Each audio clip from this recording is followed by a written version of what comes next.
Hello बच्चों, और कैसे हैं आप सब लोग। मैं अंशु सोनी स्वागत करता हूं आपका एकलव्य एजुकेशन के शानदार वीडियो लेक्चर में। तो यहां पर हम बात करेंगे एप्लीकेशन ऑफ गॉसेस लॉ। तो भाई गॉस लॉ की जो सबसे बड़ी एप्लीकेशन है जहां पर हम गॉस लॉ का यूज़ करते हैं वो क्या है बेटा, वो है अलग अलग चार्ज सिस्टम की इलेक्ट्रिक फील्ड कैलकुलेट करना। ठीक है भाई, अब ये चार्ज सिस्टम हो सकता है, क्या हो सकता है किसी लाइन के ऊपर चार्ज फैला हो और उसकी इलेक्ट्रिक फील्ड कैलकुलेट करनी हो सकता है किसी भी एक खोखले स्फेयर पर, हॉलो स्फेयर पर या स्फेरिकल शेल पर चार्ज फैला हो और इसकी इलेक्ट्रिक फील्ड कैलकुलेट करनी हो सकता है ये स्फेयर सॉलिड हो। बात समझ में आ रही है। अब सॉलिड में ये कंडक्टिंग भी हो सकता है, नॉन कंडक्टिंग भी हो सकता है, तो इन सभी की वजह से इलेक्ट्रिक फील्ड कैलकुलेट करने के लिए बोलेंगे। या हो सकता है एक लॉन्ग इनफाइनाइट शीट पर जो चार्ज है, ठीक है भाई, उसकी इलेक्ट्रिक फील्ड कैलकुलेट करने के लिए बोली जाए। तो इन सभी चार्ज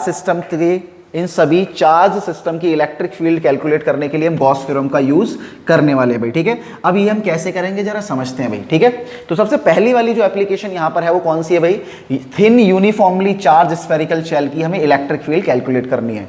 तो उसके लिए हमें यहां पर एक uniformly charge thin spherical shell दे रखी है जिसकी रेडियस r है। स्फेरिकल शेल का मतलब होता है खोखला स्फेयर, हॉलो स्फेयर, ठीक है भाई, जिसकी रेडियस r है और इसके ऊपर जो टोटल चार्ज है, बोलो बेटा कितना है भाई, इतना है। बात समझ में आ रही है। अब इस पर जो चार्ज है उसकी वजह से, ठीक है भाई, हमें इलेक्ट्रिक फील्ड कैलकुलेट करनी है और ये इलेक्ट्रिक फील्ड अलग अलग पॉइंट्स पर अलग अलग होगी। बात समझ में आ रही है। अब जिस पॉइंट पर हमें इलेक्ट्रिक फील्ड कैलकुलेट करनी है, हो सकता है वो पॉइंट इस स्फीयर से बाहर हो सकता है वो पॉइंट सरफेस के ऊपर हो सकता है वो पॉइंट सरफेस के अंदर हो। तो किसी भी पॉइंट पर जब हम इलेक्ट्रिक फील्ड कैलकुलेट करेंगे तो हमें इन स्टेप्स को फॉलो करना है। अब ये स्टेप्स क्या क्या हैं जरा समझते हैं। सबसे पहला वाला स्टेप है भाई, ड्रॉ अ गॉसियन सरफेस। सबसे पहले तो भाई हमें गॉसियन सरफेस ड्रॉ करना है। अब एक गॉसियन सरफेस क्या होता है और उसे ड्रॉ क्यों करते हैं, बात समझ में आ रही है। अब भाई गॉस बाबा ने बोला था कि भाई जब भी आप मेरा लॉ यूज करोगे तो चार्ज को आपको क्लोज करना पड़ेगा। गॉस बाबा ने बोला था भाई कि भाई चार्ज एक क्लोज सरफेस के अंदर होना चाहिए। ठीक है भाई, तो यहां पर हम चार्ज को क्लोज करने के लिए एक इमेजिनरी सरफेस ड्रॉ करते हैं, उसी को हम गॉसियन सरफेस कहते हैं भाई। ठीक है, अब गॉसियन सरफेस ड्रॉ करने कुछ नियम है, कुछ कानून है। अब वो नियम और कानून क्या जरा समझते हैं। सबसे पहला नियम है भाई कि draw Gaussian surface such that given point should be on that surface. ठीक है भाई, यानी गॉसियन सरफेस ड्रॉ करते वक्त हमें ये बात ध्यान रखनी है कि जिस पॉइंट पर हमें इलेक्ट्रिक फील्ड निकालनी है वो पॉइंट सरफेस के ऊपर होना चाहिए, वो पॉइंट सरफेस के ऊपर होना चाहिए। क्लियर है भाई। दूसरी बात, eight every point of that surface electric field should be constant. ठीक है भाई, यानी जो गॉसियन सरफेस हम ड्रॉ करेंगे उस गॉसियन सरफेस के हर एक पॉइंट पर इलेक्ट्रिक फील्ड की वैल्यू क्या होनी चाहिए, कांस्टेंट होनी चाहिए। अब ये कैसे होगा भाई, तो सिंपल सी बात है, इलेक्ट्रिक फील्ड की वैल्यू हमने पढ़ा था भाई कि इलेक्ट्रिक फील्ड का फॉर्मूला कुछ ऐसा होता है KQ/R का स्क्वायर, जहां पर क्या है भाई, Q मतलब चार्ज हो गया। अब चार्ज तो हमेशा कांस्टेंट रहेगा, ठीक है भाई, और R का मतलब क्या है, R का मतलब है चार्ज और पॉइंट के बीच का डिस्टेंस। क्लियर है भाई। तो इलेक्ट्रिक फील्ड की वैल्यू अगर मैं हर एक पॉइंट पर सेम रखना चाहता हूं तो इस सरफेस का हर एक पॉइंट चार्ज से बराबर दूरी पर होना चाहिए। ठीक है भाई, तो चार्ज और पॉइंट्स की दूरी अगर इस सरफेस पर बराबर रहेगी तो इलेक्ट्रिक फील्ड की वैल्यू भी क्या होगी, हर एक पॉइंट पर बराबर होगी। क्लियर है। तो हमें एक ऐसा सरफेस ड्रॉ करना है, जिस सरफेस का हर एक पॉइंट इस चार्ज से बराबर दूरी पर हो। होप सभी बच्चों को ये बात समझ में आ रही होगी। अगला नियम है at every point of that surface electric field should be parallel to electric field vector should be parallel to area vector. यानी इलेक्ट्रिक फील्ड की डायरेक्शन और क्या बोलो बेटा, एरिया वेक्टर की डायरेक्शन क्या होनी चाहिए, सेम होनी चाहिए। ठीक है भाई, दोबारा बताता हूं भाई। तीसरे नियम का मतलब है हम जो सरफेस ड्रॉ करेंगे उस सरफेस के हर एक पॉइंट पर इलेक्ट्रिक फील्ड और एरिया वेक्टर की डायरेक्शन सेम रहनी चाहिए। तो जब भी हम एक गॉसियन सरफेस ड्रॉ करते हैं तो इन तीन बातों को ध्यान में रखते हैं। ठीक है भाई, चलिए अगला स्टेप क्या है भाई, अगला स्टेप है अप्लाई द गॉस थ्योरम। तो यहां पर हम गॉस थ्योरम अप्लाई करेंगे। तो गॉस थ्योरम हमें क्या कहती है भाई, गॉस थ्योरम कुछ ऐसा है भाई कि total flux link is equals to the surface integral of electric field EDS cos theta, ये फॉर्मूला होता है।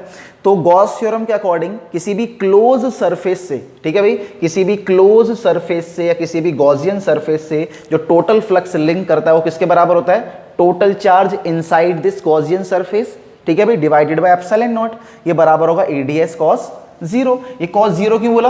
बिकॉज इलेक्ट्रिक फील्ड और डीएस, इलेक्ट्रिक फील्ड और एरिया वेक्टर की डायरेक्शन हर एक पॉइंट पर क्या होने वाली है भाई? सेम होने वाली है, इसलिए थीटा हमने यहाँ पर जीरो पुट कर दिया। बात समझ में आ रही है? तो फाइनली हमारे पास आ गया, देखो भाई, तो इलेक्ट्रिक फील्ड और एरिया वेक्टर की डायरेक्शन सेम होगी हर एक पॉइंट पर, इसलिए थीटा तो जीरो हो जाएगा।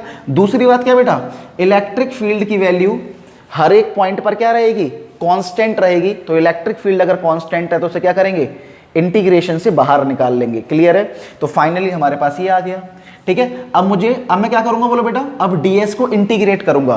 तो ds का मतलब यहां पर क्या है? ds यहां पर गॉसियन सरफेस पर लिया गया एक छोटा सा सरफेस का एलिमेंट है। ठीक है भाई, तो इस छोटे से एरिया को अगर मैं इंटीग्रेट करूंगा तो इंटीग्रेट कर कर क्या आ जाएगा भाई? इस पूरे गॉसियन सरफेस का एरिया आ जाएगा।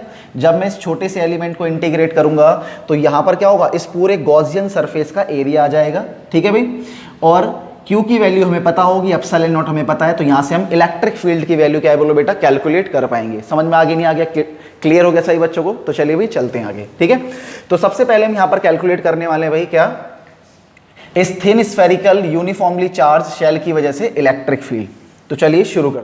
तो अब बेटा हम स्फेरिकल शेल के, इस यूनिफॉर्मली चार्ज स्फेरिकल शेल के आउटसाइड किसी पॉइंट पर इलेक्ट्रिक फील्ड कैलकुलेट करेंगे। ठीक है, तो उसके लिए सबसे पहले में क्या करना पड़ेगा? एक गॉसियन सरफेस ड्रॉ करना पड़ेगा।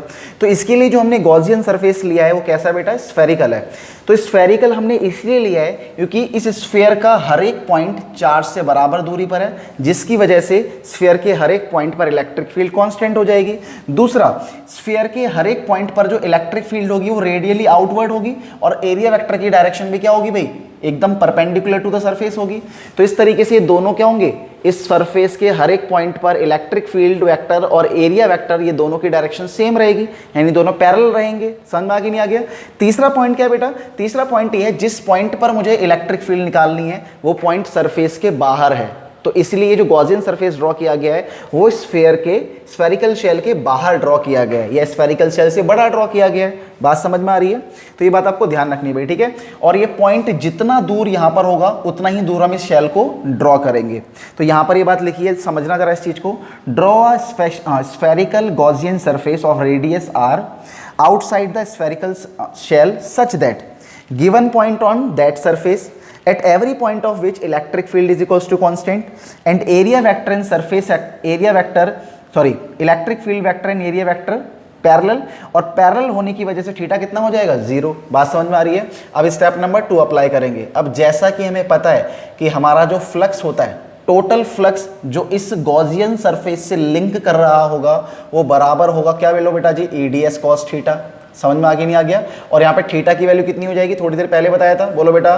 तो थीटा की वैल्यू हो जाएगी भाई यहाँ पर 0 और cos 0 कितना होता है? 1। बात समझ में आ रही है? अब इस सरफेस के हर एक पॉइंट पर इलेक्ट्रिक फील्ड कांस्टेंट है, तो इलेक्ट्रिक फील्ड बाहर निकल आएगी, ds अंदर आ जाएगा और ये आगे टोटल फ्लक्स। ठीक है भाई? अब सिंपल सी बात है, अगर मैं गॉस लॉ के अकॉर्डिंग सोचूं तो अकॉर्डिंग टू गॉसिस लॉ, क्या बोलो बेटा जी? अकॉर्डिंग टू गॉसिस लॉ, तो गॉसिस पापा क्या कह गए थे कि एक क्लोज सरफेस से टोटल फ्लक्स जो लिंक करता है वो बराबर क्या होता है भाई? वो बराबर होता है total charge inside the surface. तो इस सरफेस के अंदर टोटल कितना चार्ज है भाई? इतना, डिवाइडेड बाय एप्सिलॉन नॉट। ठीक है भाई? तो इसके बराबर ये आ गया, इक्वल टू E इंटू में ds। बात समझ में आ रही है? अब सिंपल सी बात है, अब यहाँ पर इस सरफेस पर जो छोटे छोटे एरियाज हैं, अगर उन सभी छोटे छोटे एरियाज को मैं जोड़ दूंगा यानी इंटीग्रेट कर दूंगा तो क्या बनेगा? इस पूरे स्फीयर का, इस पूरे गॉसियन सरफेस का एरिया बन जाएगा। तो भाई ds को इंटीग्रेट करने पर आएगा गॉसियन सरफेस का एरिया। क्लियर है भाई? अब इस गॉसियन सरफेस के एरिया को यहाँ ले आएंगे और इलेक्ट्रिक फील्ड की वैल्यू कैलकुलेट कर लेंगे। तो ये निकल कर आएगा हमारा भाई 1/4 पाई नीचे आ गया, एप्सिलॉन नॉट के साथ इसको जोड़ दिया, डॉट Q बाय ये r² भी इधर नीचे आ जाएगा। तो भाई इस पॉइंट पर, ठीक है भाई, इस गॉसियन सरफेस के सभी पॉइंट्स पर इलेक्ट्रिक फील्ड की वैल्यू क्या होगी? 1/4 pi epsilon naught Q by r²। ठीक है भाई? क्या ये फॉर्मूला कहीं देखा हुआ लग रहा है बेटा? तो हाँ बिल्कुल, ये फॉर्मूला कहीं देखा हुआ लग रहा है। ये फॉर्मूला क्या है भाई? ये फॉर्मूला बिल्कुल वैसा ही है। ठीक है भाई? ये फॉर्मूला कैसा भाई? ये जो इलेक्ट्रिक फील्ड निकल कर आई है वो बिल्कुल वैसी है जैसी पॉइंट चार्ज की वजह से इलेक्ट्रिक फील्ड होती है। ठीक है भाई? अगर मैं इस पूरे चार्ज को इस सेंटर पे कॉन्सेंट्रेट कर लूँ या इस पूरे चार्ज को मैं एक पॉइंट पे कॉन्सेंट्रेट कर लूँगा तो उस पॉइंट से, ठीक है भाई, उस पॉइंट चार्ज से r डिस्टेंस दूरी पर जो पॉइंट होगा उसकी वजह से जो इलेक्ट्रिक फील्ड निकल कर आती है बेटा वो बिल्कुल वही निकल कर आएगी, ठीक है, जो स्फेयर के आउटसाइड किसी पॉइंट पर होगी। क्लियर है? सेम। तो यानी कहने का मतलब क्या हो गया, स्फेयर के आउटसाइड किसी भी पॉइंट पर जो इलेक्ट्रिक फील्ड होती है वो बिल्कुल वैसी होती है मानो मैंने इस पूरे चार्ज को इस सेंटर पे कॉन्सेंट्रेट कर दिया हो, या इस पूरे चार्ज को मैंने एक पॉइंट चार्ज बना दिया हो। यानी कहने का मतलब ये जो हमारा स्फेयर होगा वो एकदम पॉइंट चार्ज की तरह बिहेव करेगा। कब? जब हम इलेक्ट्रिक फील्ड इससे किसी बाहर वाले पॉइंट पर निकालेंगे। समझ में आगे नहीं आ गया? तो यही सेम बात हम यहाँ पर लिख लेते हैं। क्या भाई? तो ये बात हम यहाँ पर लिख लेंगे भाई, फॉर अ पॉइंट, क्या बोलो बेटा जी, for a point outside the surface, for a point outside the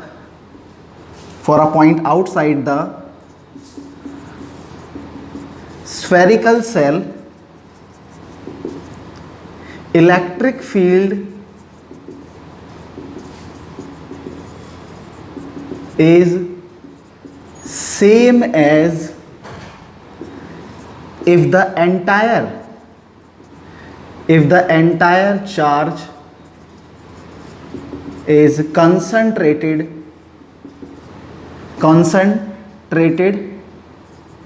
spelling देखते रहना, कंसंट्रेटेड ऑन इट्स सेंटर। ठीक है भाई? तो लास्ट में एक बात लिख देना भाई, क्या लास्ट में हम यहां पर बात लिखेंगे, hence it behave as point charge. ठीक है भाई? इट बिहेव एज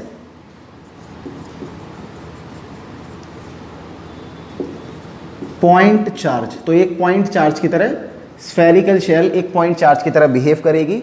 ठीक है? अगर हम इलेक्ट्रिक फील्ड इसके किसी आउटसाइड पॉइंट पर निकालेंगे तो। ठीक है भाई? तो आपको ये सारी बातें समझ में आ गई होंगी भाई।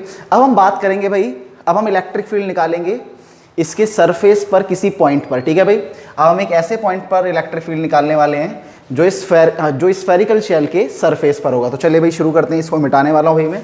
ठीक है? इसको नोट कर लेना भाई आप लोग, तो फॉर्मूला देख लो, नोट कर लो इसको अच्छे से। अब हम आगे चलते हैं बेटा जी। ठीक है? तो दूसरा भाई हमारा ऑन द सरफेस, क्या बोलो बेटा जी, ऑन द सरफेस। तो सरफेस पर इलेक्ट्रिक फील्ड कैसे निकालेंगे? तो जब हम सरफेस पर इलेक्ट्रिक फील्ड निकालेंगे, ठीक है भाई, तो अब गॉसियन सरफेस जो होगा वो कहाँ पे ड्रॉ किया जाएगा भाई? सरफेस पर ही ड्रॉ किया जाएगा। ठीक है भाई? तो अगर गॉसियन सरफेस पर ड्रॉ किया जाएगा तो गॉसियन सरफेस की रेडियस और स्फीयर की रेडियस बराबर हो जाएंगी। ठीक है भाई? तो इसे निकालना बहुत ही आसान है भाई। ठीक है भाई? तो अगर मुझे इलेक्ट्रिक फील्ड सरफेस पर निकालनी है तो पिछली बार, मतलब अभी थोड़ी देर पहले जो मैंने इलेक्ट्रिक फील्ड का फॉर्मूला ड्राइव किया था उसमें मैं क्या करूंगा, स्मॉल आर की वैल्यू कैपिटल आर से रिप्लेस कर दूंगा। ठीक है भाई? तो इलेक्ट्रिक फील्ड निकल कर आ जाएगी 1/4πε0 Q बाय कैपिटल आर का स्क्वायर। बहुत ही आसान बात, समझ में आ गई ना? आगे अब चलो भाई आगे चलते हैं। तीसरी बात, ठीक है भाई, अब हमें क्या निकालना होगा भाई? इनसाइड। अब कहाँ निकालना होगा बोलो बेटा? अब हमें निकालना होगा इनसाइड। तो इनसाइड इलेक्ट्रिक फील्ड निकालने के लिए मुझे गॉसियन सरफेस ड्रॉ करना पड़ेगा। तो गॉसियन सरफेस भी मैं अंदर ही बनाऊंगा सरफेस के, बिकॉज उस गॉसियन सरफेस पर ये पॉइंट आना चाहिए। बात समझ में आ रही है? अब इस गॉसियन सरफेस की जो रेडियस होगी वो क्या होगी भाई? स्फेरिकल शेल की रेडियस से छोटी हो जाएगी। बात समझ में आ रही है? अगला क्या है बेटा जी? अगला हम यहाँ पर करने वाले भी अप्लाई द गॉस लॉ। तो यहाँ पर जैसा कि हमें पता है कि भाई इलेक्ट्रिक फ्लक्स जो होता है या टोटल फ्लक्स जो इस गॉसियन सरफेस से लिंक कर रहा होगा वो बराबर होगा हमारा भाई EDS cos थीटा। बात समझ में आ रही है? अगला क्या है भाई यहाँ पर? अब अगर मैं यहाँ पर गॉस थ्योरम अप्लाई करूँगा भाई, ठीक है, अप्लाई गॉस थ्योरम, यहाँ पर लिख लेते हैं भाई अप्लाई गॉसिस थ्योरम। अगर मैं यहाँ पर गॉसिस थ्योरम या गॉसिस लॉ को अप्लाई करूंगा तो बताओ भाई गॉसिस थ्योरम क्या कहती है? गॉसिस थ्योरम कहती है भाई कि इस गॉसियन सरफेस से जो टोटल फ्लक्स लिंक कर रहा होगा वो बराबर होगा किसके भाई? 1/ε0 times the total charge inside the surface. अब इस सरफेस के अंदर टोटल कितना चार्ज है भाई? अंदर की बात कर रहे हैं, बाहर की बात नहीं कर रहे हैं। तो अंदर कितना चार्ज है? तो भाई अंदर तो कोई भी चार्ज नहीं है। बात समझ में आ रही है? और जब अंदर कोई चार्ज नहीं है तो बताओ फ्लक्स कितना लिंक करेगा? तो इस सरफेस से, गॉसियन सरफेस से टोटल कितना फ्लक्स लिंक करेगा भाई? 0। बात समझ में आ रही है? तो जब टोटल फ्लक्स 0 ही लिंक करेगा, बात समझ में आ रही है, जब टोटल फ्लक्स 0 लिंक करेगा तो इलेक्ट्रिक फील्ड भी कितनी निकल कर आएगी? इलेक्ट्रिक फील्ड भी 0 निकल कर आएगी। ठीक है? तो इस सरफेस के अंदर अगर चार्ज 0 है तो फ्लक्स भी 0 होगा, और फ्लक्स अगर 0 होगा तो इलेक्ट्रिक फील्ड भी कितनी होगी? 0 होगी। तो साफ साफ हम यहाँ पर लिख देंगे भाई कि स्फेरिकल शेल के अंदर कोई भी इलेक्ट्रिक फील्ड नहीं होती है। ठीक है भाई? तो चलिए अब ग्राफ ड्रॉ करते हैं बेटा जी, देखते हैं भाई। तो इसको मैं मिटा रहा हूँ फिलहाल के लिए बेटा, ठीक है। तो चलो भाई इसको मिटाते हैं और इसका ग्राफ ड्रॉ करते हैं, फटाफट जल्दी से नोट कर लीजिए, मैं हट जाता हूँ, ठीक है। कर लिया नोट, चलो। तो अगर मैं ऐसा एक ग्राफ ड्रॉ करूँ तो ग्राफ कैसा ड्रॉ होगा जरा जानते हैं भाई।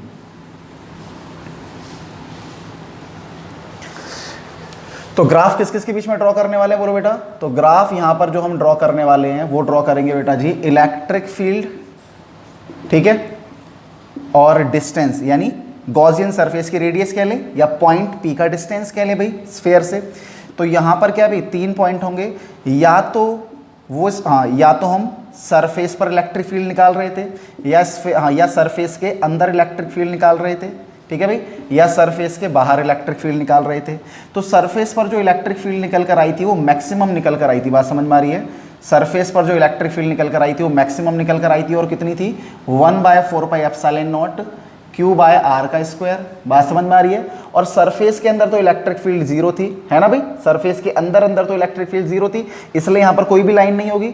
लेकिन अगर हम बात करेंगे सरफेस के आउटसाइड की, तो यहाँ पर ग्राफ कैसा बनना चाहिए, तो यहाँ पर ग्राफ कुछ ऐसा बनना चाहिए, बिकॉज आउटसाइड जो इलेक्ट्रिक फील्ड थी वो थी 1/4πε0 Q/r²। तो यहाँ पर एप्सिलॉन 1/4πε0 कांस्टेंट है, चार्ज कांस्टेंट था सरफेस के अंदर, तो इलेक्ट्रिक फील्ड यहाँ पर r² के इन्वर्सली प्रोपोर्शनल थी, ठीक है भाई। तो यहाँ पर इलेक्ट्रिक फील्ड और स्मॉल r में क्या रिलेशन है भाई, इन्वर्स रिलेशन है। तो यहाँ पर जो ग्राफ बनेगा वो कुछ ऐसा ग्राफ बनेगा, ठीक है भाई, यानी r को बढ़ाने पर इलेक्ट्रिक फील्ड घट रही है। तो होप आपको ग्राफ समझ में आया होगा। चलिए भाई अगली डेरिवेशन की तरफ चलते हैं।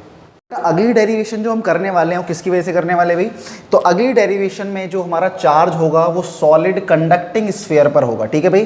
पिछले वाले डेरिवेशन में था क्या भाई, uniformly charge thin spherical shell, वहां पर एक खोखला स्फीयर था, लेकिन यहां पर एक सॉलिड कंडक्टिंग स्फीयर है, ठीक है भाई।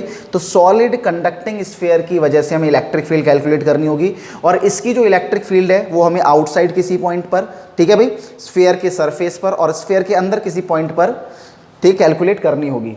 तो ये हम कैसे करेंगे भाई, तो ध्यान देना भाई, बहुत ही इंपॉर्टेंट बात बता रहा हूँ भाई। यहाँ पर जो हमारे यहाँ पर स्फेरिक, जो हम यहाँ पर सॉलिड स्फीयर ले रहे हो कैसा कंडक्टिंग है, और कंडक्टिंग स्फीयर की वजह से आउटसाइड किसी पॉइंट पर, सरफेस पर किसी पॉइंट पर और इनसाइड किसी पॉइंट पर जो इलेक्ट्रिक फील्ड निकल कर आती है वो बिल्कुल डिक्टो सेम होती है जो हम थिन स्फेरिकल शेल की वजह से निकालते हैं। यानी ये वाली डेरिवेशन और पिछली वाली डेरिवेशन एकदम डिक्टो सेम होने वाली है। समझ में आगे नहीं आ गया?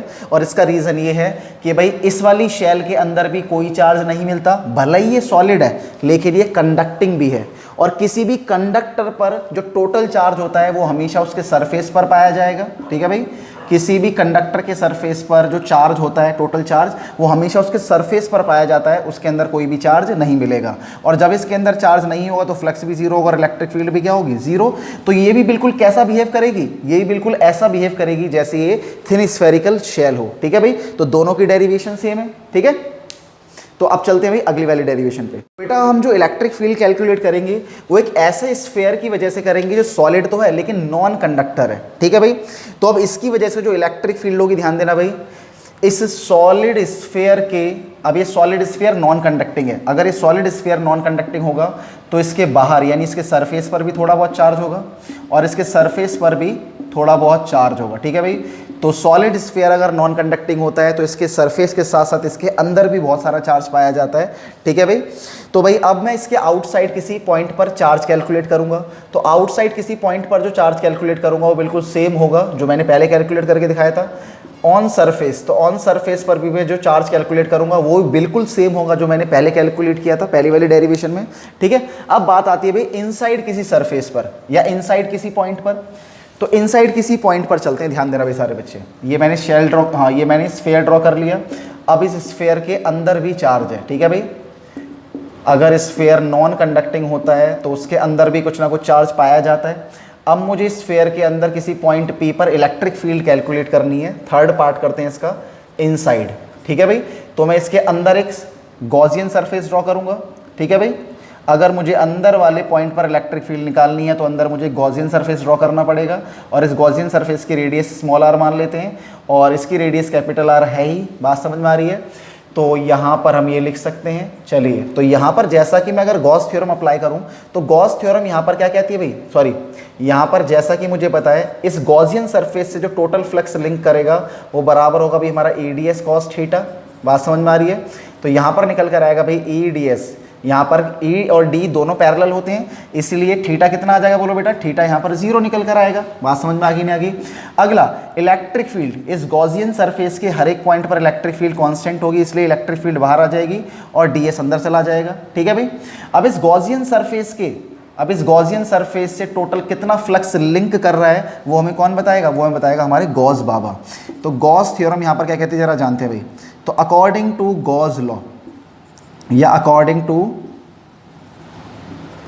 गॉसेस थ्योरम, तो गॉसेस थ्योरम के अकॉर्डिंग अगर मैं जाऊं तो गॉसेस थ्योरम कहती है भाई कि इस गॉसियन सरफेस से जो टोटल फ्लक्स लिंक कर रहा होगा वो कितना होगा? 1/4πε0 times the total charge inside the surface. अब इस सरफेस के अंदर कितना चार्ज होगा हमें वो कैलकुलेट करना होगा। तो मान लेते हैं इस गॉसियन सरफेस के अंदर जो चार्ज है वो क्यू डैश है। ठीक है भाई।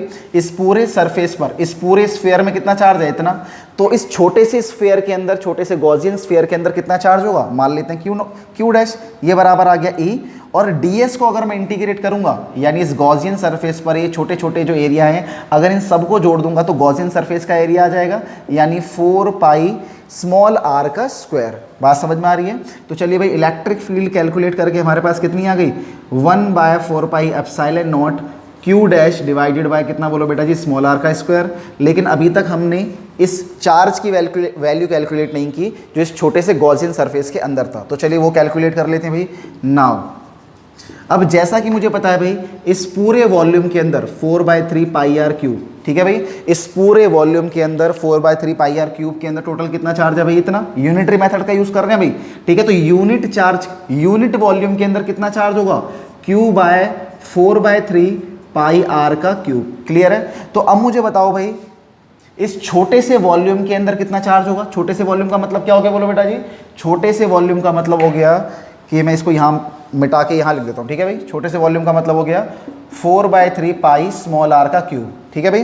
तो इतने बड़े वॉल्यूम में इतना चार्ज है, यूनिट वॉल्यूम में इतना चार्ज होगा, तो इस छोटे से वॉल्यूम में कितना चार्ज होगा बोलो बेटा जी?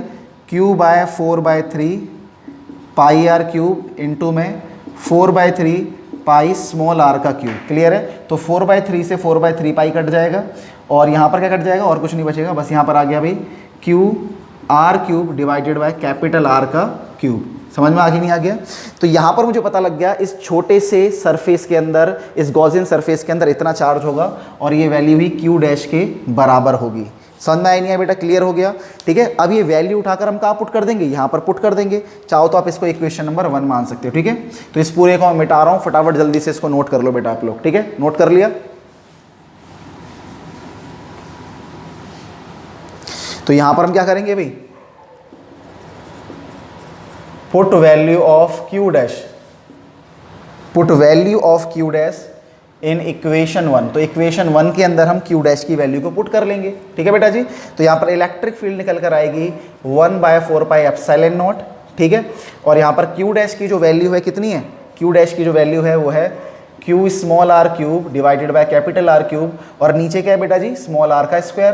तो स्मॉल r स्क्वायर से कैपिटल R का, स्मॉल r का क्यूब कटेगा तो यहाँ पर स्मॉल r बच जाएगा। तो E is equals to 1/4πε0 dot Q, और एक R ऊपर बच गया, नीचे कैपिटल R का क्यूब आ गया, ठीक है भाई। तो यहाँ पर ही हमारा फॉर्मूला आ गया भाई, ठीक है। तो जब भी एक नॉन कंडक्टिंग स्फेरिकल शेल के अंदर कोई पॉइंट होगा तो उस पर इलेक्ट्रिक फील्ड ऐसे हम कैलकुलेट करेंगे। समझ में आया?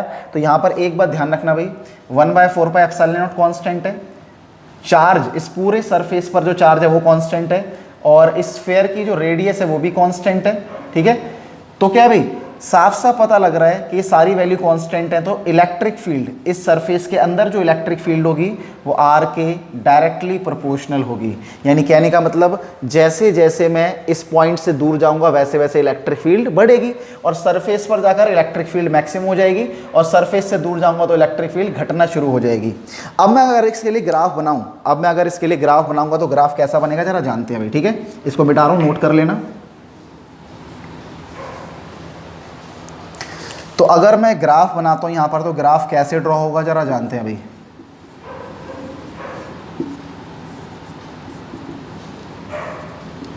तो यहां पर क्या है भाई? R बराबर R, यहां पर हम लिख लेते हैं भाई हमारा आर बराबर आर का मतलब surface, r greater than r का मतलब आउटसाइड पॉइंट, ठीक है भाई, आर लेस देन आर का मतलब पॉइंट इनसाइड द सरफेस, ठीक है भाई। तो भाई जो पॉइंट हमारा सरफेस पर होगा उस पर तो इलेक्ट्रिक फील्ड क्या होती है भाई, मैक्सिमम होती है, ठीक है भाई। और दूर जाने पर इलेक्ट्रिक फील्ड घटती है बिकॉज ई की वैल्यू आर के स्क्वायर की इन्वर्सली प्रोपोर्शनल होती है। और अगर हम इनसाइड की बात करें, ठीक है भाई, अगर मैं इनसाइड की बात करता हूँ नॉन कंडक्टिंग सॉलिड स्फीयर में, तो यहाँ पर क्या होता है, इनसाइड यहाँ पर ई की वैल्यू आर के डायरेक्टली प्रोपोर्शनल होती है, इसलिए ये ग्राफ एकदम स्ट्रेट लाइन जाएगा, ठीक है भाई। होप आप सब बच्चों को ये डेरिवेशन समझ में आई होगी, तो जल्दी से इसको नोट कर लीजिए, ठीक है भाई। अगली डेरिवेशन की तरफ चलते हैं। तो बेटा गॉस लॉ की जो अगली एप्लीकेशन है, ठीक है, उसके अंदर हम क्या करने वाले हैं, एक इनफाइनाइटली लॉन्ग यूनिफॉर्मली चार्ज हमें एक वायर दे रखी होगी, ठीक है। तो उस वायर पर जो चार्ज है उसकी वजह से हमें इलेक्ट्रिक फील्ड कैलकुलेट करनी है, ठीक है भाई। तो अब इलेक्ट्रिक फील्ड कैलकुलेट करके, हाँ, इलेक्ट्रिक फील्ड अगर कैलकुलेट करनी है गॉस लॉ अप्लाई करके, तो सबसे पहले हमें क्या करना पड़ेगा, इस चार्ज को हमें क्लोज करना पड़ेगा। तो चार्ज को क्लोज करने के लिए हमें गॉसियन सरफेस चाहिए, और गॉसियन सरफेस लेते वक्त हमें इन नियमों का ध्यान रखना है, ठीक है भाई। तो गॉसियन सरफेस लेते वक्त हमें ये बात ध्यान रखनी है कि एक ऐसा सरफेस हमें लेना है, ठीक है भाई, जिस सरफेस पर हर एक पॉइंट का डिस्टेंस इस चार्ज से बराबर होना चाहिए, ठीक है भाई। गॉसियन सरफेस पर हर एक पॉइंट का डिस्टेंस इस चार्ज से बराबर होना चाहिए, ताकि उस सरफेस पर हर एक पॉइंट पर इलेक्ट्रिक फील्ड की वैल्यू सेम रहे, ठीक है भाई। और इलेक्ट्रिक फील्ड की डायरेक्शन और एरिया वेक्टर की डायरेक्शन भी क्या रहे, बोलो बेटा, से हाँ पैरेलल होनी चाहिए, ठीक है। तो भाई आप गैस कर पा रहे होंगे कि ऐसा जो सरफेस है वो कौन सा हो सकता है, ठीक है भाई, जिसका डिस्टेंस, जिस सरफेस पर हर एक पॉइंट का डिस्टेंस इस चार्ज से सेम रहे। तो बिल्कुल ठीक कहा, वो सरफेस होगा हमारा एकदम सिलेंड्रिकल सरफेस। तो हमने एक सिलेंड्रिकल गॉसियन सरफेस यहाँ पर अज्यूम कर लिया है, जिसकी रेडियस कितनी है, बोलो बेटा, आर है, और जिसकी लंबाई यहाँ पर एल है, जिसने वायर के चार्ज को पूरी तरह से अपने अंदर कवर कर लिया है, ठीक है भाई। तो चलिए भाई इलेक्ट्रिक फील्ड कैलकुलेट कर लेते हैं इसी सरफेस के किसी पॉइंट पर। तो चलिए भाई कैलकुलेट करेंगे। तो ध्यान देना भाई, अगर मैं टोटल फ्लक्स की अगर यहाँ पर मैं बात कर रहा हूँ, क्या बोलो बेटा जी, अगर मुझे यहाँ पे टोटल फ्लक्स निकालना होगा, जैसा कि मुझे पता है टोटल फ्लक्स जो, देखो भाई हमें यहाँ पे सारी बातें लिख दी हैं, यहाँ पर ही मैंने लिख दिया है, ठीक है। तो इसको यहाँ पर लिख देना पूरा कि draw a cylindrical Gaussian surface of radius r length l around the wire such that, वही सेम बात है यहाँ पर, क्लियर है भाई। और यहाँ पर क्वेश्चन भी बदल दिया है। तो भाई टोटल फ्लक्स जो इस सरफेस से पास हो रहा होगा वो बराबर होना चाहिए ईडीएस कॉस थीटा। क्या होना चाहिए बोलो बेटा जी, ईडीएस कॉस थीटा। लेकिन एक बात याद रखना भाई, यहाँ पर एक तरीके से देखे जाए तो तीन सरफेस हैं, एक तो एक कर्व्ड सरफेस है और एक इसके क्या है भाई, एंड्स हैं, ठीक है भाई। तो सबसे पहले हम यहाँ पे लिखेंगे फ्लक्स तो होगा, एक जो फ्लक्स लिंक कर रहा होगा वो एक तो कर्व्ड सरफेस से कर रहा होगा, दूसरा इसके एंड से कर रहा होगा। कितने एंड्स हैं बोलो बेटा, दो एंड्स हैं, तो हमने दो एंड्स लिख लिए। समझ में आ गया नहीं आ गया। तो सबसे पहले हम कर्व सरफेस की बात करेंगे, ठीक है भाई। कर्व सरफेस से जो फ्लक्स लिंक कर रहा है उसको लिख लिया ईडीएस कॉस थीटा, और एंड से जो फ्लक्स लिंक कर रहा है उसको भी हमने क्या लिख लिया भाई, ईडीएस कॉस थीटा। अब यहाँ पर एंगल चेक करते हैं। सबसे पहले कर्व्ड सरफेस पर जो छोटा सा सरफेस ds है उसकी डायरेक्शन इधर होगी, और इस पर इलेक्ट्रिक फील्ड की डायरेक्शन जो होगी वो भी क्या होगी, एकदम सेम होगी। तो यहाँ पर इस कर्व्ड सरफेस पर इलेक्ट्रिक फील्ड और ds की डायरेक्शन सेम है, ठीक है भाई। तो यहाँ पर तो cos थीटा कितना आ जाएगा बोलो बेटा, यहाँ पे थीटा की वैल्यू 0 आ जाएगी, ठीक है भाई। तो ईडीएस cos 0 आ गया, प्लस अगर यहाँ पर मैं एंड्स की बात करूँगा तो एंड्स पर जो सरफेस है उसकी डायरेक्शन क्या होगी, एरिया वेक्टर की डायरेक्शन ऐसे है, और यहाँ पर इलेक्ट्रिक फील्ड की डायरेक्शन कैसे है बोलो बेटा, यहाँ पर इलेक्ट्रिक फील्ड की डायरेक्शन ऊपर की तरफ ही तो होगी, है ना भाई। तो लाइन चार्ज की वजह से इलेक्ट्रिक फील्ड ऐसे होगी, ऐसे होगी, ऐसे होगी, ऐसे कभी नहीं होगी, ठीक है भाई। तो यहाँ पर तो एंगल 90 बन गया। तो यहाँ पर आ जाएगा हमारा ईडीएस कॉस 90। कितना आ गया बोलो बेटा, ईडीएस कॉस 90। तो अगर कॉस 90 हो गया तो इलेक्ट्रिक फ्लक्स कितना लिंक कर रहा होगा, 0, क्योंकि कॉस 90 0 होता है। तो जो भी फ्लक्स लिंक करेगा वो किससे करेगा बोलो बेटा, जो भी फ्लक्स लिंक करेगा वो इस कर्व्ड सरफेस से ही करेगा, ठीक है। तो चलो इस डेरिवेशन को आगे बढ़ाते हैं। कॉस 0 हो जाएगा हमारा 1, बात समझ में आ रही है। इलेक्ट्रिक फील्ड इस कर्व्ड सरफेस के हर एक पॉइंट पर कांस्टेंट होगी, तो उसको बाहर निकाल लेंगे, ds अंदर आ जाएगा, ठीक है भाई। अब क्या करने वाले हैं भाई, और यहाँ पर ये टोटल फ्लक्स कितना आ गया भाई, इस वाले सरफेस से इन दोनों एंड से कितना आएगा, 0, ठीक है। अब टोटल फ्लक्स बराबर कितना होता है बोलो बेटा, तो अकॉर्डिंग टू गॉस लॉ, यहाँ पर लिखेंगे भाई अकॉर्डिंग टू गॉस लॉ या अप्लाई गॉस लॉ, जो आपकी इच्छा हो, ठीक है, वो आप लिख सकते हैं। According to Gauss law, according to Gauss theorem, ठीक है भाई। तो गॉस थ्योरम को अगर मैं अप्लाई करूँगा तो गॉस थ्योरम यहाँ पर कहती है भाई क्या, गॉस थ्योरम यहाँ पर कहती है भाई कि इस सरफेस से जो टोटल फ्लक्स लिंक कर रहा होगा वो बराबर होगा 1/ε0 times the total charge inside the surface. अब इस वाले सरफेस के अंदर कितना चार्ज है, ऐसा तो हमें डेरिवेशन में नहीं बोला गया है, हमें डेरिवेशन के अंदर क्या गिवन है, लीनियर चार्ज डेंसिटी, यानी इस पूरे लाइन चार्ज की लीनियर चार्ज डेंसिटी गिवन है। ठीक है भाई, अब ये चार्ज हम कैसे कैलकुलेट करें, हमें ये चार्ज कैलकुलेट करना है कि भाई इस सिलेंडर के अंदर कितना चार्ज है, तो कोई दिक्कत नहीं, कैलकुलेट कर लेंगे, आगे चलते हैं।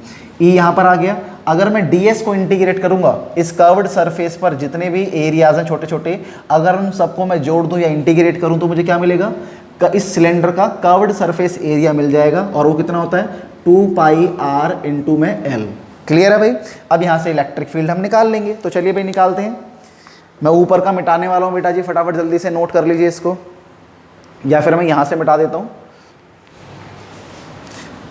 ठीक है भाई, यहाँ से बार बार वही सेम काट के लिखना पड़ेगा, तो मैं यहीं से मिटा देता हूँ। ठीक है भाई, या फिर इसको मिटा देते हैं, इससे अच्छा इसी को मिटा दो। चलिए भाई,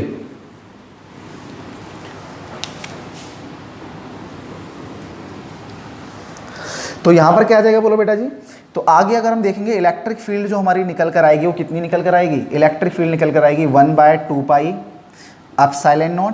ठीक है, और 1/2πε0 आ गया। ठीक है भाई, इसके नीचे हमारा क्या आ जाएगा बोलो बेटा जी, r भी आ जाएगा, l भी आ जाएगा, और ऊपर क्या होगा भाई, ऊपर ये चार्ज रहेगा। क्लियर है भाई, समझ में आ रहा है नहीं आ रहा भाई।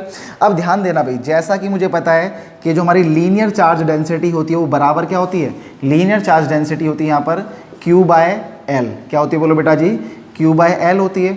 और अगर मुझे क्या निकालना हो, अगर मुझे चार्ज निकालना हो, तो चार्ज निकालने के लिए हम क्या करते हैं, लीनियर चार्ज डेंसिटी को L से मल्टीप्लाई कर देते हैं। ठीक है भाई, तो जितनी भी लेंथ पर चार्ज निकालना होगा, ठीक है भाई, उसको मैं लीनियर चार्ज डेंसिटी से मल्टीप्लाई कर दूंगा, तो उतनी ही लेंथ का चार्ज मुझे निकल कर आ जाएगा। ठीक है भाई, तो यहाँ पर जो हमारा चार्ज होगा वो क्या होगा भाई, 1/2πε0। क्लियर है भाई, अगर मैं ऊपर भी 2 से और नीचे भी 2 से मल्टीप्लाई कर दूं तो ये क्या बन जाएगा भाई, 2/4πε0। क्लियर है, और ये ऊपर Q बराबर कितना आ गया, लैम्डा इंटू में L, यहाँ पर आ गया R इंटू में L, L से L हमारा कट जाएगा, तो हमारे पास फॉर्मूला आ गया भाई इलेक्ट्रिक फील्ड का कितना भाई, ये 2 आ गया। ठीक है भाई, और यहाँ पर आ गया लैम्डा, यहाँ पर आ गया भाई 4πε0, यहाँ इसको सीधा लिख लेते हैं, 1/4πε0 को मैं K लिख लूँगा, 2 का हमारा 2 आ जाएगा, और लैम्डा का लैम्डा आ गया, नीचे क्या आ गया भाई R। ठीक है भाई, तो एक यूनिफॉर्मली चार्ज वायर की वजह से जो इलेक्ट्रिक फील्ड निकल कर आएगी वो कितनी निकल कर आती है, 2 की λ/r। ठीक है भाई, बहुत ही आसान था ये फॉर्मूला। तो चलिए भाई अगली डेरिवेशन की तरफ चलते हैं, समझ में आ गया होगा। तो बेटा गॉस थ्योरम की अगली एप्लीकेशन के अंदर हम एक uniformly thin infinite uniformly charge एक शीट दे रखी है जो इनफाइनाइटली लॉन्ग है, बात समझ में आ रही है, और इसके ऊपर जो चार्ज फैला हुआ है उसकी सरफेस चार्ज डेंसिटी कितनी है भाई, सिग्मा।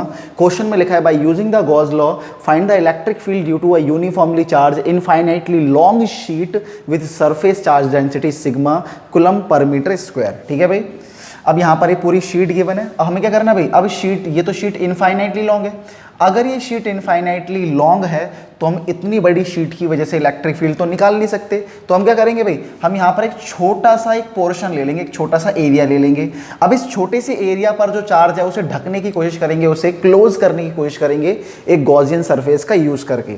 और यहाँ पर जो हम एक गॉसियन सरफेस यूज़ करने वाले हैं जो इसे ढकने के लिए, वो क्या होगा, 2 सिलेंडर, एक सिलेंडर आगे से लगाएंगे, एक सिलेंडर पीछे से लगाएंगे, और इस पूरे चार्ज को हम ढक लेंगे। बात समझ में आ रही है। याद कीजिए मैंने क्वेश्चन करवाया था, इसके अंदर मैंने यहाँ पर एक चार्ज रखा था और इसे पूरी तरीके से ढकने के लिए क्या किया था भाई, इसे पूरी तरीके से ढकने के लिए हमने 2 सिलेंडर्स का यूज़ किया था। ठीक है भाई, तो मान लीजिए वैसे यहाँ पर ये जो चार्ज है वो यहाँ पर फैला हुआ है सरफेस पर, और इसको छोटे से चार्ज को ढकने के लिए हम यहाँ पर 2 सिलेंडर्स का यूज़ करने वाले हैं। बात समझ में आ गई नहीं आ गई। या फिर ये कह लीजिए कि ये जो गॉसियन सरफेस है वो इस शीट से एकदम पार होता हुआ जा रहा है, ये है तो एक ही सिलेंडर, बस के एकदम इसको ऐसे पार कर दिया है। ठीक है भाई, बात समझ में आ गई नहीं आ गई।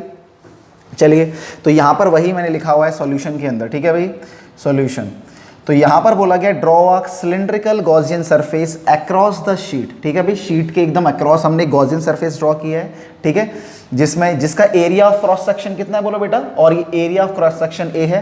अब इतने से एरिया में कितना चार्ज आ जाएगा वो हम कैसे निकालेंगे, वो निकालने के लिए हम सरफेस चार्ज डेंसिटी को इस क्रॉस सेक्शन के एरिया से मल्टीप्लाई कर देंगे, तो हमें पता लग जाएगा कि इतने एरिया में कितना चार्ज आएगा या इतना एरिया कितना चार्ज एनक्लोज करता है। वही यहाँ पर लिखा है draw a cylindrical Gaussian surface across the sheet and enclosing the charge is equal to sigma ए।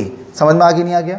अब यहाँ पर जैसा कि हम जानते हैं भाई कि टोटल फ्लक्स जो इस गॉसियन सरफेस से लिंक कर रहा होगा वो EDS cos थीटा के बराबर होगा। बात समझ में आ रही है? सॉरी, टोटल फ्लक्स जो इस गॉसियन सरफेस से लिंक कर रहा होगा, लेकिन इस गॉसियन सरफेस में 3 सरफेस हैं।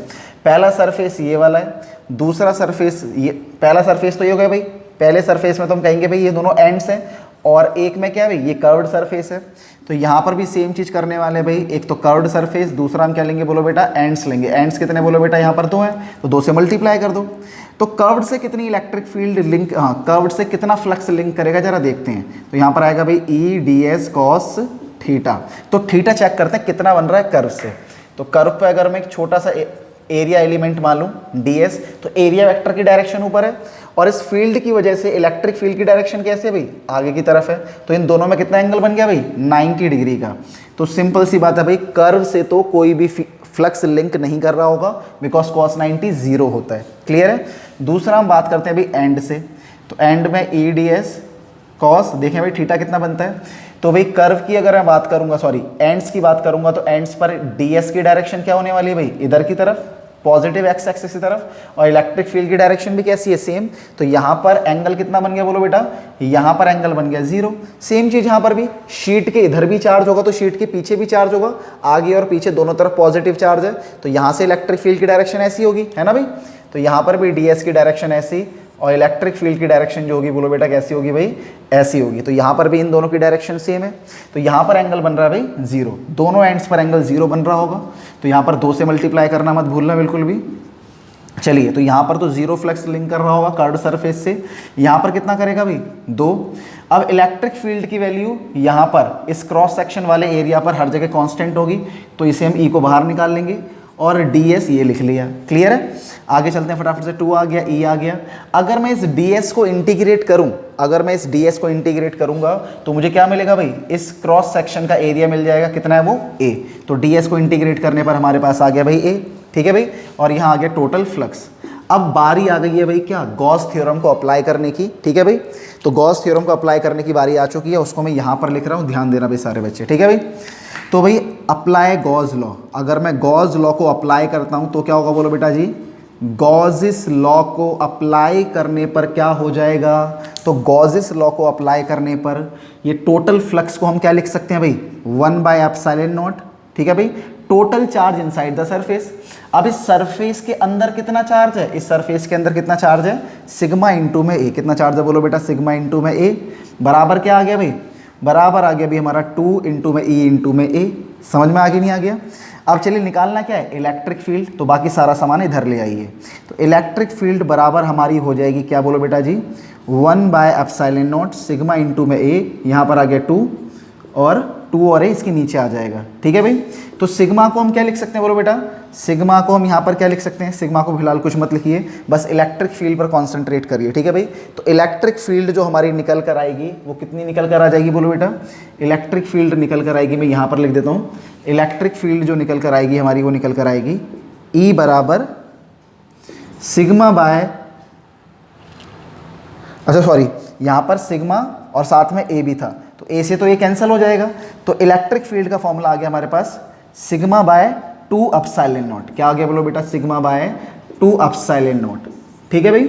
यानी कहने का मतलब इस यूनिफॉर्मली चार्ज, ठीक है, यहाँ इनफाइनाइटली लॉन्ग शीट की वजह से किसी भी पॉइंट पर, यहाँ पर मैं कोई भी एक रैंडमली कोई भी पॉइंट ले लूँ, इन सभी पॉइंट पर इलेक्ट्रिक फील्ड की जो वैल्यू निकल कर आने वाली है वो कितनी निकल कर आएगी बोलो बेटा, तो इलेक्ट्रिक फील्ड की वैल्यू होगी सिग्मा बाय 2ε0। कितनी होगी बोलो बेटा, sigma by two epsilon naught. Hope आप सब बच्चों को ये बात समझ में आ गई होगी, ठीक है भाई।